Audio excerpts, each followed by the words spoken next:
Ótimo, agora nós vemos que nós temos tabela e ela também tem esse 1. Então se nós clicarmos nessa setinha, veremos vendas julho. Salve galera ligada no canal Beleza dos Dados, como vocês estão? Espero que todos estejam bem. Estamos aqui para mais um vídeo falando sobre Databricks e PySpark. Hoje no nosso vídeo iremos aprender a como criar tabelas deltas, tá? Essa aula é muito importante para as próximas aulas que iremos destrinchar as tabelas deltas e os recursos legais que ela tem a nos oferecer, como um Enforcement Schema, Evolution Schema, como o histórico, como o Time Travel. Então tem muita coisa legal para a gente ver. E para isso é preciso vocês também aprenderem a criar uma tabela delta. Nessa aula, ela será uma continuação da aula passada, onde falamos sobre catálogo, schema e volume. Nessa aula, a gente, a partir do nosso volume, iremos criar um arquivo. Na verdade, iremos importar um arquivo do nosso computador. A partir desse arquivo, que é um CSV, vamos transformar ele em uma tabela delta. Iremos ler com Spark.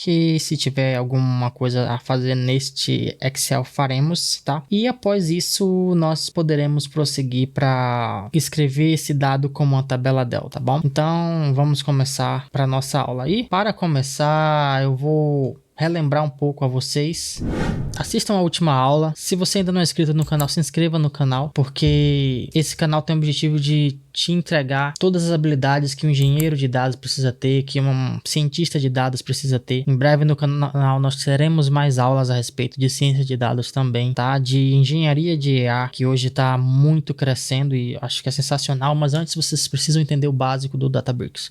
Isso aqui é o básico do Databricks. Se você for analista de dados, se você for engenheiro de dados, cientista de dados, engenheiro de IA, você vai ter que se deparar com tabelas deltas, vai ter que se deparar com catálogo, com esquemas. Então, nada melhor que começar do começo, e nós já temos vários vídeos no canal, e o canal tende a ter muito e muito mais vídeos, mas para isso é preciso ir do início. Agora nós vamos para a mão na massa de fato, aprender como criar uma tabela delta. Não é nada difícil. Eu estou abrindo aqui o meu Unit Catalog, e aqui nós temos o nosso catálogo que criamos, chamado Novos Dados, e criamos dentro desse catálogo o esquema vendas. Dentro desse esquema vendas nós criamos também o nosso volume arquivos. Então dentro desse esquema vendas nós iremos criar uma tabela que será desse arquivo aqui, tabela vendas. Eu já havia importado, mas eu vou excluir e vou importar junto com vocês para vocês verem que não tem nenhum problema. De novo, é um pré-requisito ter assistido a última aula. Essa é a nossa playlist de PySpark, então nós temos vários outros vídeos que te ajudarão a chegar neste momento, neste nível de compreensão, tá? Então qualquer dúvida que você tenha, caso você tenha caído nesse vídeo de paraquedas, eu recomendo que você assista às aulas anteriores e você vai ter uma compreensão muito mais ampla de tudo que a gente está fazendo, ok? Eu vim aqui em Upload e fui em Browser para a gente encontrar a tabela que nós estamos querendo importar, e é essa daqui, tabela de vendas. Os dados que nós iremos adentrar são dados fakes, tá? Gerados exclusivamente para essa aula, beleza?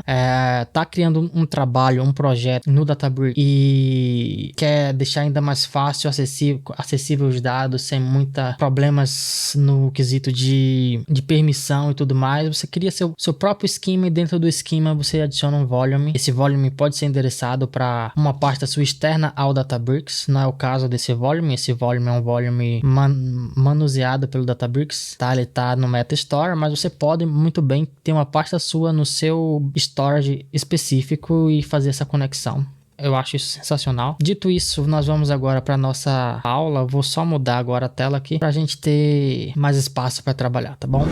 Então vamos iniciar. Eu vou abrir mais uma célula aqui, tá? Então vou pressionar B para criar essa célula. Vou começar importando nossas bibliotecas que usaremos hoje. Não serão muitas. Na verdade, eu acredito que não precise mais do que a PySpark.sql.functions e import tudo, tá? Então eu vou importar tudo, e a próxima será delta, from delta tables import tudo. Beleza, uma vez que eu rodar, ele já vai me conectar com cluster serverless. Então eu posso até clicar aqui para ver mais a respeito. E é isso. Muito fácil conectar no nova plataforma do Databricks. Show de bola. Agora eu vou criar 3 variáveis que nada mais serão o nome do meu catálogo, o nome do meu esquema e o nome da minha tabela, tá? E o esquema você pode colocar até como database, já que o Databricks tem essa diferenciação, tá? Então não há problema de você colocar database name aqui, tá? E aí você coloca, então, de onde vem esse dado é o nome que eu dei na última aula para o meu catálogo, e aqui vendas é o nome do meu esquema. O nome da minha tabela ainda não existe, vamos criar uma agora, vamos lá. Como eu estou importando uma tabela de vendas, né? Então será vendas julho, tá? Como se a gente estivéssemos criando uma tabela de vendas relacionada a este mês, tá? Show de bola. Agora eu preciso criar mais uma variável, CSV Path. E o que é esse CSV Path? Nada mais é que o caminho da minha tabela, tá? Que é essa daqui, tabela vendas.csv. E aí um ponto interessante também da gente falar é que esse arquivo aqui é CSV, ele poderia ser Excel, ele poderia ser Avro, poderia ser Parquet, poderia ser um JSON, tá? Então ele tem diversos formatos que ele poderia ser até esse PDF que a gente importou na última aula também. E aí, para cada tipo de arquivo a gente vai ter uma forma diferente de importar, tá? Então isso é deixar claro, mas no mundo de dados ainda é muito comum os arquivos virem como CSV. Eu diria que no mundo de dados, hoje nós temos basicamente 3 formatos muito utilizados. Vou colocar 4 formatos, vai. O CSV, a gente utiliza muito Excel ainda hoje, utiliza muito Parquet. Uma vez que ele já está no Databricks, ele vai transformar muito em Parquet ou em Delta, que acaba sendo um Parquet, mas um Parquet ali já fracionado, e também o JSON. E o JSON pode vir até mesmo em API, então ele vem naquele formato semi-estruturado. A gente já falou sobre isso em aulas anteriores aqui, tá? Então beleza, você vê que é muito fácil. Quando eu venho aqui, copio o meu caminho do arquivo e já jogo aqui, e isso aqui já é suficiente para termos o caminho do arquivo para ler. Agora então nós vamos criar nosso data frame em Spark, tá? Então vamos tentar ir bem do início, sem pressa, tá? Então read, ponto. E aí eu gosto de fazer muito pelo format, tá? Eu poderia também colocar já diretamente ali CSV, mas eu gosto de fazer pelo format, tá? E aí, uma vez que eu coloquei Spark, read format, dentro do format poderia ser Delta, poderia ser CSV, poderia ser XLS, não dá, tá? O Excel, o Spark nativamente não reconhece. Aqui no canal tenho explicando como seria uma forma interessante de você fazer o Spark reconhecer Excel, se vir ao seu caso. Mas o Excel também a gente pode ler via pandas e fazer essa conversão também sem nenhum problema, tá? A gente não usa pandas no Spark, no Databricks, porque o pandas ele não tem essa configuração de usar múltiplos nós, então acaba sendo a performance muito abaixo do Spark, tá? O Spark tem essa abrangência do RDD que transforma tudo mais rápido, mais veloz, mais otimizado, tá? Então eu vou vir em Option agora. Option, e vou dizer que ele tem header, tá? Então header, e vou dizer que ele é igual a true. Agora eu vou vir em load e vou carregar minha variável que é a CSV Path. Beleza, galera, então bem simples até agora. Você vê, importei as minhas bibliotecas, criei minhas variáveis que ainda irei utilizar e já estou utilizando aqui a CSV Path, que é onde está meu caminho. Fiz isso, ele vai agora processar o arquivo. Esse arquivo tem 10.000 linhas, 10.001 se eu não estou enganado. a gente pode trabalhar esse arquivo, né? Fazer mais algumas mudanças, não acho que não vem ao caso no momento, mas aqui, uma vez que eu tenho o DataFrame carregado no Spark, eu posso agora exibir esse DataFrame. A gente faz no Databricks com display. Essa função display é exclusiva do Databricks, então se você está fazendo este código em outra IDE, não seja no VS Code, no PyCharm, não vai funcionar. No Jupyter não tem essa opção, aí você teria que mostrar com show mesmo, mas aqui é só pra gente ver essa etapa, carregar pra gente, e aqui está. Então, de novo, esses dados são totalmente fakes, mas serve pra gente entender um pouco mais sobre dados, não precisa ser nada real no momento, pra gente entender. Inclusive esses dados, pra quem acompanha o canal há mais tempo, sabe que a gente já teve dados piores que esses. Beleza, agora nós vamos fazer a parte principal desse vídeo, que é escrever. Uma vez que eu tenho esses dados, eu poderia muito bem agora aqui otimizar esses dados, talvez fazer tratamentos.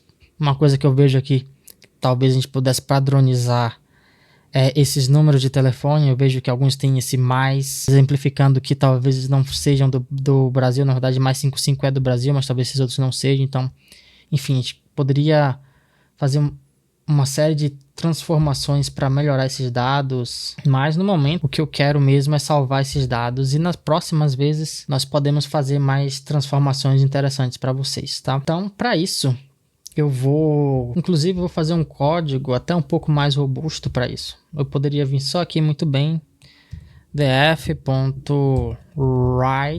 tá? Write. Enfim, colocar o modo e tudo mais. Mas agora eu vou criar um pouco mais robusto essa parte, tá? Então já temos o nome da tabela. E aí vamos começar com um try, tá?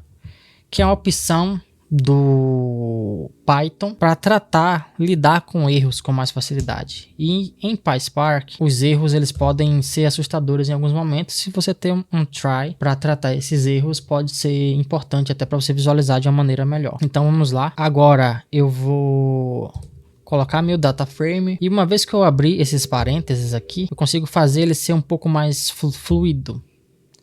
Então eu posso colocar aqui embaixo .write. Tá? E após isso, eu venho aqui de novo novamente embaixo e posso colocar o formato dele, tá? E eu posso colocar também o modo que eu vou salvar esses dados. Então eu venho aqui e coloco mode, tá? O overwrite, para quem assiste minhas aulas passadas, sabe que o overwrite,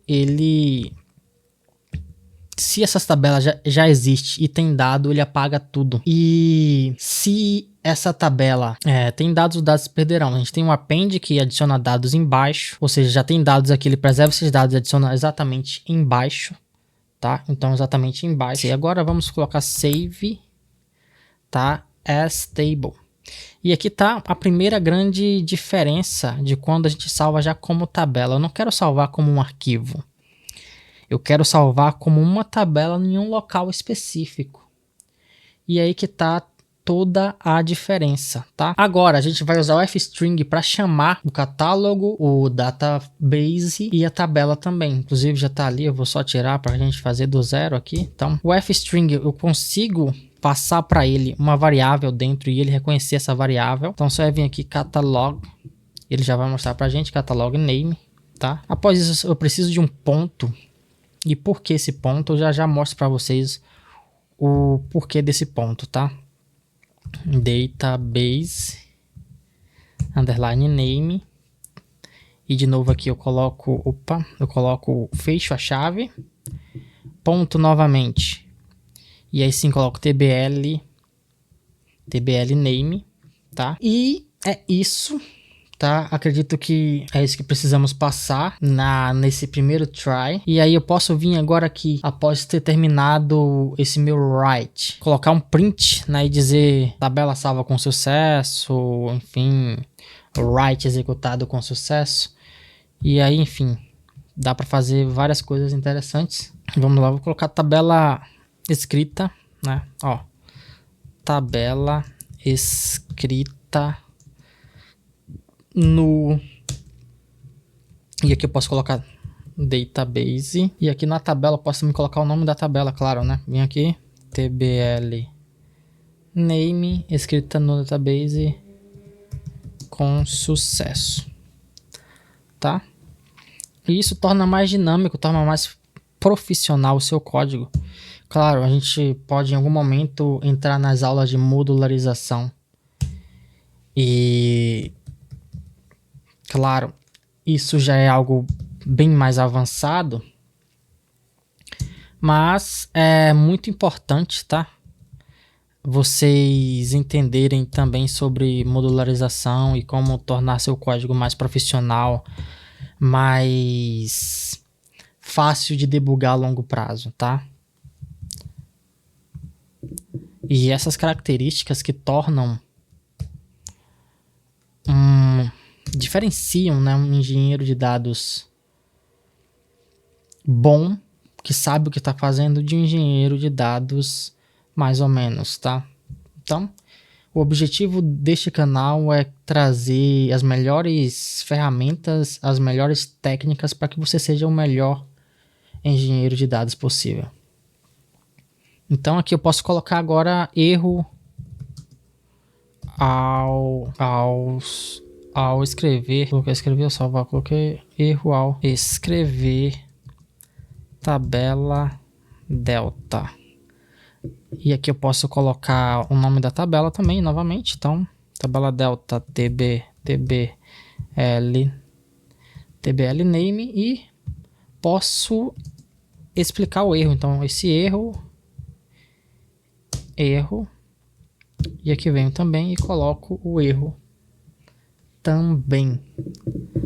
Tá ok? Então, acredito que é isso. Vamos rodar. Caso ocorra algum erro, a gente dá uma olhada, mas aparentemente o código tá bem robusto. Ctrl Enter para rodar. Olha só.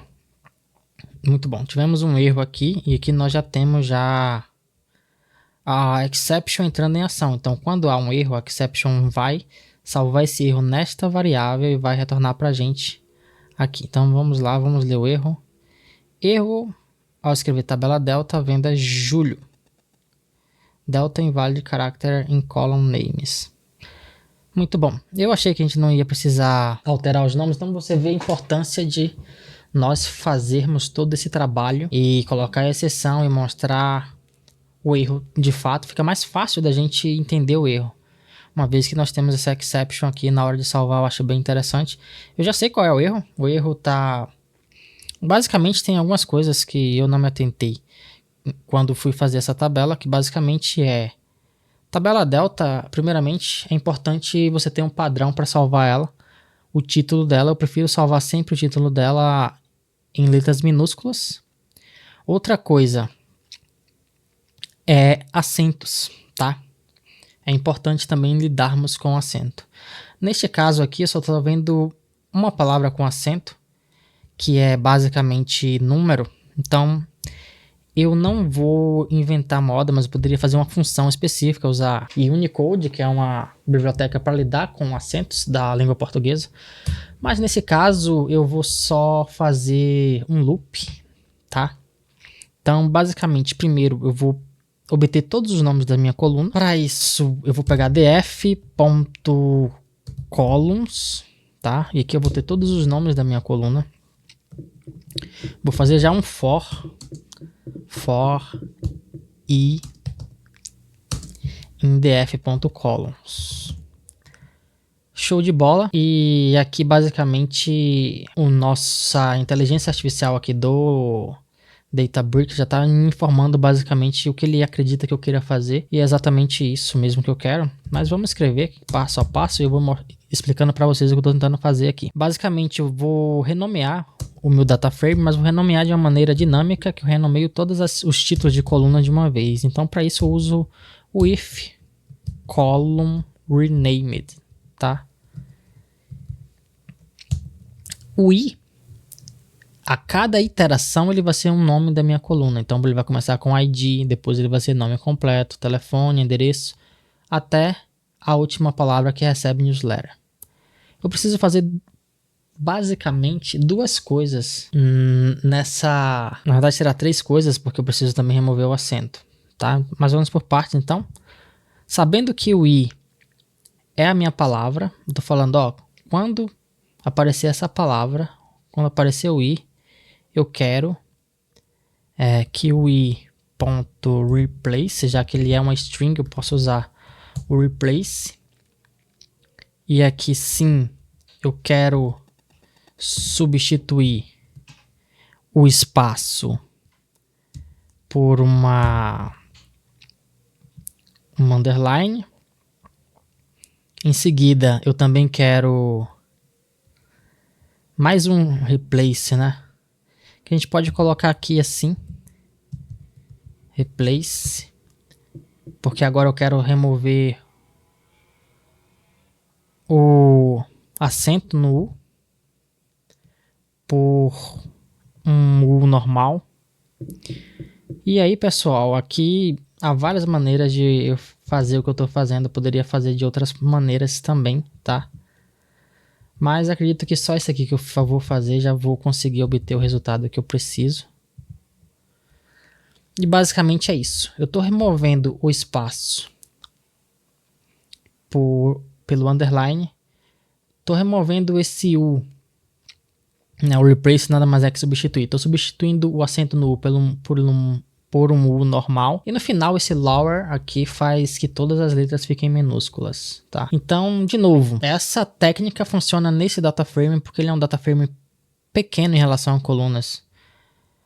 No dia a dia de um engenheiro de dados, ele pode lidar com um dataframe de 100, 200, 300, 1000 colunas. E aí a forma de fazer essa transformação tem que mudar.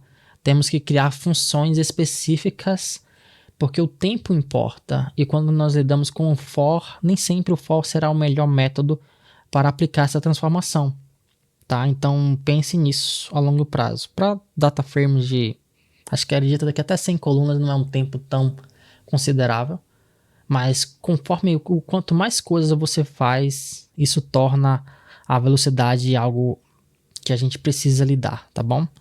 Dito isso, eu posso rodar aqui. Rodou com sucesso. Agora, se eu novamente ver esses dados que já temos, ele estará com letras minúsculas para palavras que há espaço. Ele terá o underline e o número que tinha um acento agora não tem mais. Acredito que isso é o suficiente. Agora nós já podemos salvar o nosso arquivo. Ctrl Enter para rodar. E ótimo. Tabela vendas julho escrita no vendas com sucesso. A gente poderia deixar melhor aqui, né? Mas tá bom, assim. No esquema vendas com sucesso. Prontinho. E a gente pode até rodar novamente aqui, tá? Sem nenhum demérito, não tem nenhum problema rodar de novo. Mas pelo meu toque de ver aqui escrita no esquema vendas com sucesso, tá bom? Então é isso. Agora, para a gente fechar essa aula, nós podemos vir aqui agora. Se nós olharmos de cara, nós não veremos nenhuma mudança, tá? Mas quando virmos e atualizar, e aí você pode só atualizar nesse símbolo aqui e já dará certo. Vamos lá.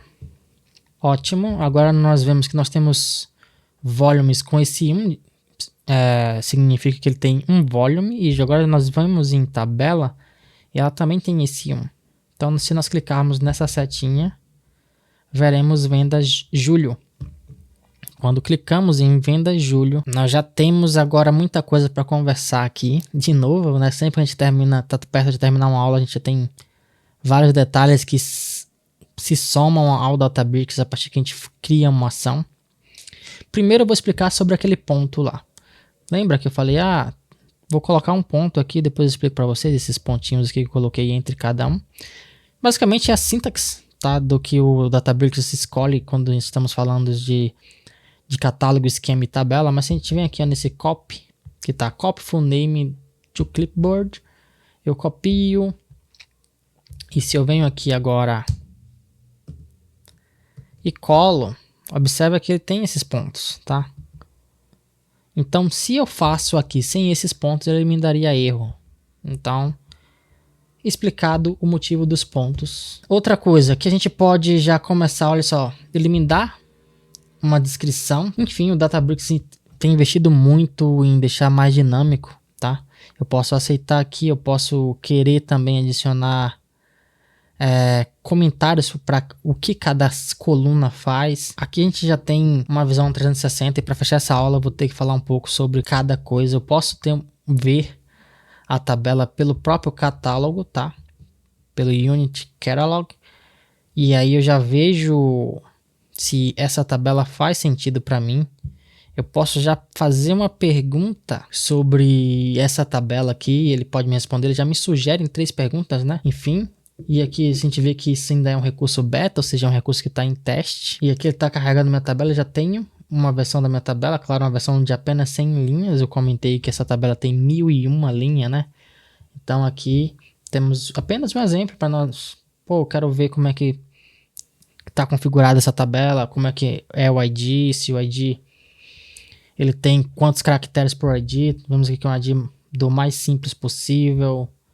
Temos os dados, bem interessante. Se eu venho em detalhes, eu tenho detalhes sobre essa tabela, é uma Manage Table, ou seja, o Databricks cuida do armazenamento dela, das atualizações dela. Aqui temos questão de permissão, o que é que o Ozzy consegue fazer nessa tabela, tá? Então, aqui eu posso permitir coisas e tal. Como eu sou o dono dela, eu tenho total permissão a essa tabela. Mas eu poderia também fazer aqui, dar um grant ou um revoke permission, tá? Para outros usuários, claro. No histórico, eu consigo ver as outras versões. Acredito que terá 2 versões aqui, porque eu salvei essa tabela 2 vezes, exatamente isso. Não há diferenças entre as versões, porque só foi porque eu queria exibir o nome melhorado lá e eu salvei de novo. Temos o lineage dessa tabela, que é algo muito bonito, onde você consegue ver de onde essa tabela surgiu, tá? Então, nós vemos aqui que ela surgiu de um volume, de um arquivo no volume, tá? Se eu tentar expandir aqui para ver se eu encontro mais coisa, não tem. Essa é a origem dela, ela veio de um volume, tá? Mas ela poderia vir de outra tabela e de outra tabela e de outra tabela. Então, essa funcionalidade aqui que às vezes é preciso ter softwares à parte para trazer essa informação para a gente, o Databricks já traz para nós, tá? Por fim, a gente tem insights, é algo bem novo também. Eu posso ter insights aqui, saber mais informações ao longo do tempo. Essa tabela vai criar informações sobre informações estatísticas, informações de usuários que têm acesso a ela. E os notebooks que consultaram ela para criar outro pipeline e tudo mais, eu terei os insights aqui. Para tabelas essenciais para um negócio, faz todo sentido eu querer dar uma olhada, entender como essa tabela está sendo consumida, saber. Imagina que eu sou um administrador do catálogo do Databricks e preciso saber se essa tabela é realmente utilizada. Isso aqui é ótimo para isso. Qualidade, tá? A gente também tem que também é algo beta, o Databricks está testando. São coisas para a gente ter noções, principalmente para tabelas grandes, a gente ter noção estatísticas de dados sobre essa tabela, de desvio padrão, o count da tabela, enfim. Coisas principais da tabela vêm em lineage, em history e em sample. Eu acho que são informações muito legais que nós já temos por default, né, por padrão aqui no Databricks. Bem, essa aula ficou grande novamente. Quando a gente entra no mundo do Databricks é muita coisa para falar, para fazer, enfim. Mas, de novo, é sempre um prazer trazer aula para vocês do canal. Peço novamente, se você chegou até aqui, se inscreva no canal. O canal tá só começando, tem muita coisa boa para acontecer. Passar conhecimento é muito bom. Acredito que é só o começo de muita coisa que vai acontecer. E venha comigo, vamos juntos, vamos fazer a diferença sobre dados. Um abraço e nos vemos por aí. Tchau, tchau.